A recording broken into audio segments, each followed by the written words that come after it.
Hello again, everyone. Edwin Learnard back once again. In this YouTube astrological segment, I'm going to be talking about astrology and the Jacob Blake shooting, part two. In this segment, I'm going to talk mainly about the event chart for the shooting. The previous video, I talked about uh, the shooting, the transits relative to Jacob Blake's chart. But in this one, I actually drew up the chart based on the information on Wikipedia.org. On Wikipedia.org, it has this for August 23rd, 2020 at 5:10 p.m. is the time. So Anyway, the first thing I want to talk about, I want to go where I want to be kind of rewind a little bit. I want to talk about a few things that I didn't mention in the previous video in regards to the transits relative to Jacob Blake's chart. Now, as many of you may know, Jacob Blake has reportedly been paralyzed from the waist down. At the time of the shooting, transit Jupiter was not far from his natal Neptune. And when you have that planet, I mean, Neptune in Capricorn by itself, though generational, sometimes could manifest in the dissolving or even deterioration of something Capricorn related. You're talking about the knees and the hamstrings, so you're talking about part of like the upper, basically to the upper leg area. And the fact that this is also conjunct his natal Uranus in the chart, Uranus can be connected with with the lower legs, and of course his upper legs, lower legs are both paralyzed. When Jupiter, in fact, it's interesting because Jupiter can be associated with the law. The law was basically responsible for this, and it's in Capricorn, the sign of responsibility, ironically enough. Now, I've talked previously, there was another thing I noticed that Neptune in Capricorn, if I remember correctly, I don't remember his name, but there was some young man who had some kind of physical debilitation, and his bones were deteriorating. If I'm not mistaken, he had Neptune in Capricorn as well, and he was a big, he was a college football fan, but I don't remember exactly, his name or anything. But the generational planets still can have, I mean, some, significance as far as the sign goes. Generally, not going to be as much in contrast to the personal planets as far as the influence of the sign, but in some cases, there can be some influence with that sign. I believe, though it's generational.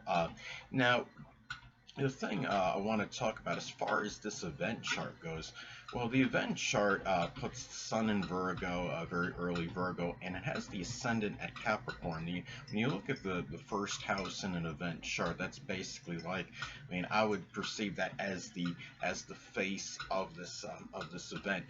It falls that the ascendant is at 13 degrees Capricorn, based on the 5:10 p.m. time for if I'm saying it right, Kenosha, Wisconsin. You have 13 degrees is a critical degree in astrology, so it makes it more pronounced. Well, 13 degrees, and so 13 degrees Capricorn is a critical degree in astrology. 13 degrees of the cardinal signs are critical. This is in 13 degrees Capricorn is the ascendant. Jupiter is conjuncted, so that can exacerbate and enlarge that energy. You're talking about the face of the shooting. Being in Capricorn, very rigid and transigent energy, sometimes even ruthless, very cold and callous. This energy at this time. So you're talking also at this time as well. I mean, you have this energy. Uh, looking at this, it's really. You're talking about the thing that really, I mean, one thing that stands out to me is that you have in this chart, there is a cardinal T-square configuration, and you have the opposition from Jupiter to Venus in this. And it's the focal point of this configuration is Mars and Aries in the third house. Now, when you look at the opposition with Jupiter and Venus, it's not surprising. I mean, Jupiter is associated with the law, and then you have Venus is about love, I would say compassion as well, and peace.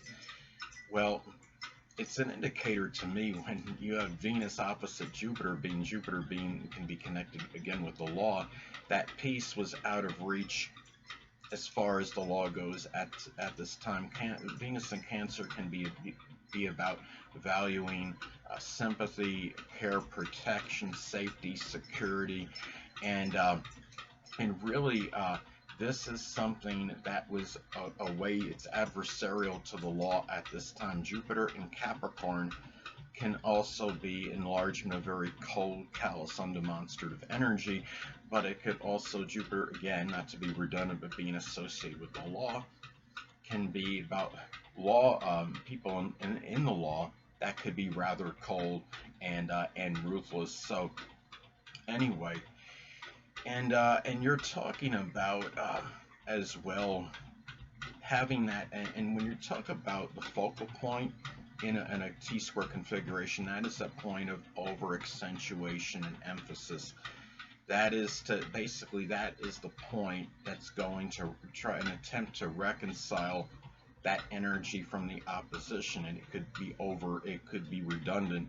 Mars and Aries in the third house, you're talking about very volatile energy, not just Mars by itself, but Mars being in Aries, and also with gunfire at this time in the third house, where you're talking about the anger perhaps dominating the rational mind, but it's also another way it can manifest. You're talking about in an incident that occurred.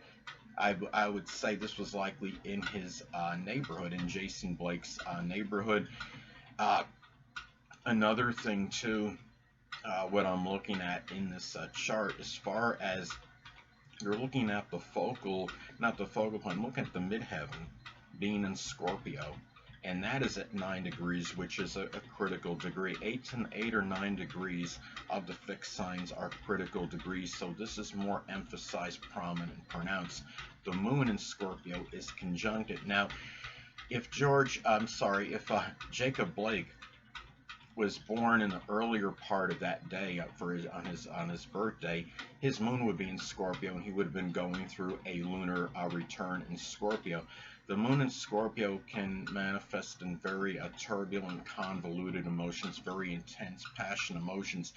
That being conjunct the midheaven, that is what was taking almost like maybe center stage at this time. And the thing about this too is when I look at when you look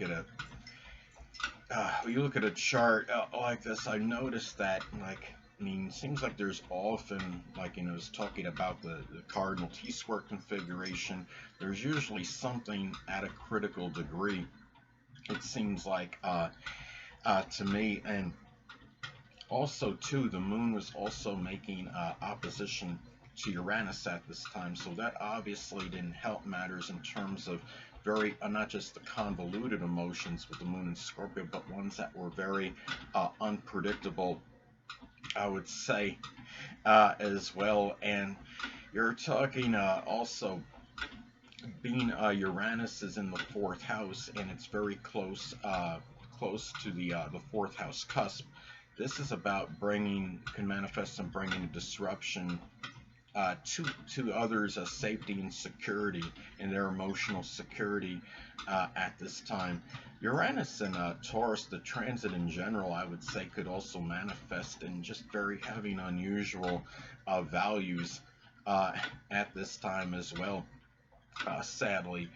And another thing as well, when I'm looking at this chart, the thing about it is there's no in this chart, there's no planets in air. Yes, you do have the North Node in Gemini in this chart, but when you have very little air, zero to little air energy in a chart, that can make it a lot more difficult to actually communicate matters. When when these policemen rushed Jacob Blake, I don't know if there was really a whole, an overabundance of communication that took place. Their contention is that he was wielding a knife, and they were showing on some footage, if I'm not mistaken, that there was no evidence to support that Jacob Blake even had a knife at this time. So,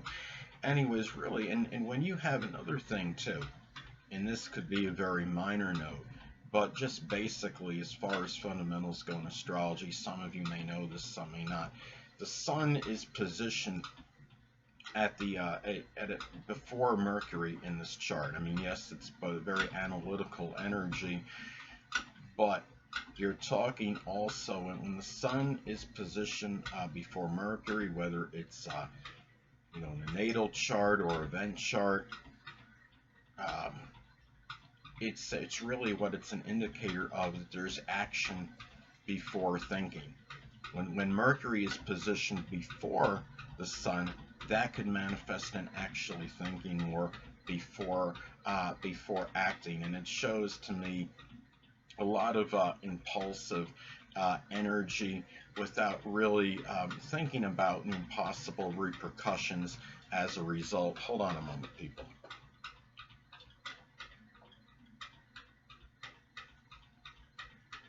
Sorry about that, I'm back. But anyway, well, when I'm looking at this event chart, I mean, I'm counting now, seeing how many actually, many cardinal major astrological influences are in cardinal signs.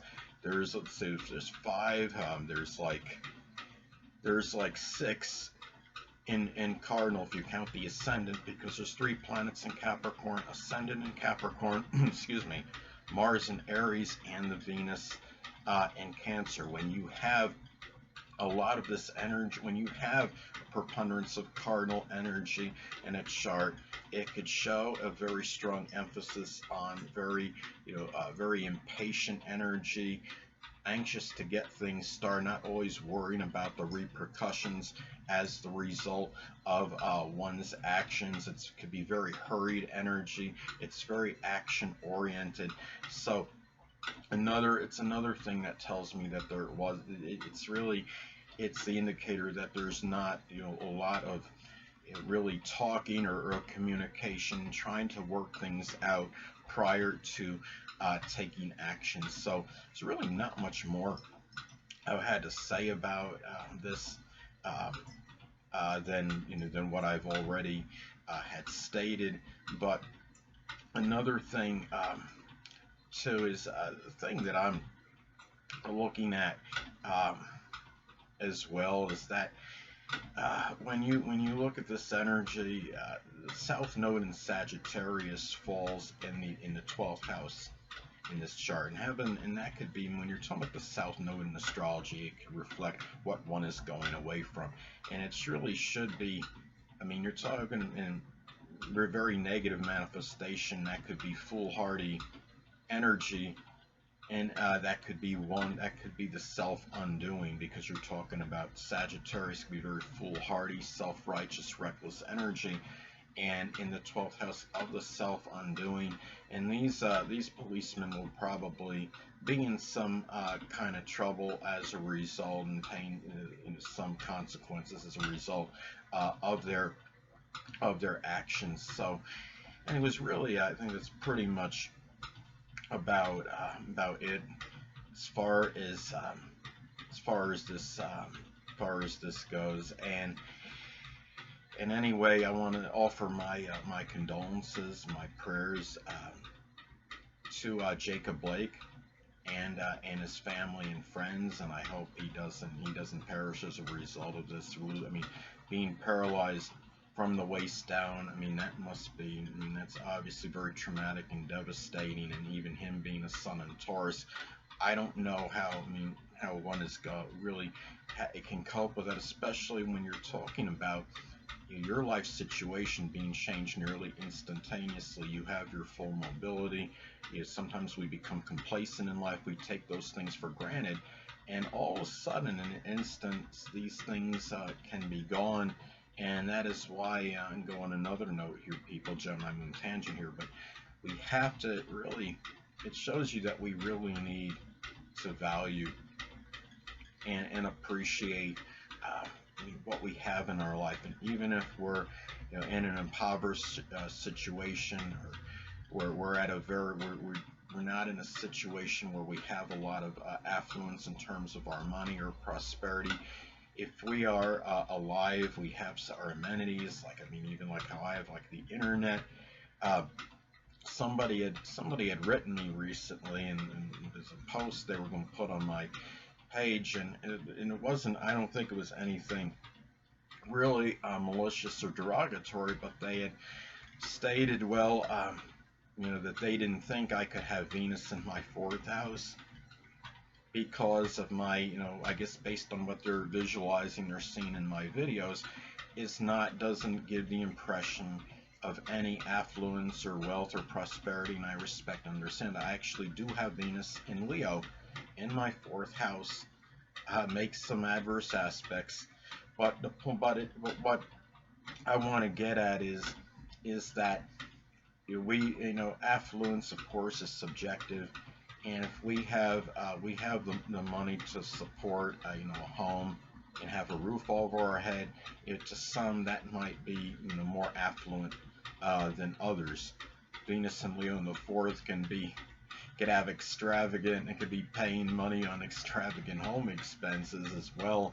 But anyway, that's just really what I want to get at, and it's something that life is something we undervalue often, and it's something we really need to appreciate and understand, and really not take it for granted, and have gratitude, appreciation for the things that we have. I mean, I have my internet right now. I have a roof over my head. I have my, basically, I call it improvised cable TV, YouTube TV, and I have my subsistence and survival needs, and ability to walk. And sadly, Jacob Blake does not have the ability to walk anymore as a result of this. I would say very ruthless and appalling. And it's really, to me, it's a crime. What was committed, it might not be seen as a crime by but what the law is stating. But anyway, people, that'll conclude this YouTube astrological segment. Until next time, people, Edwin Learnard saying stay well.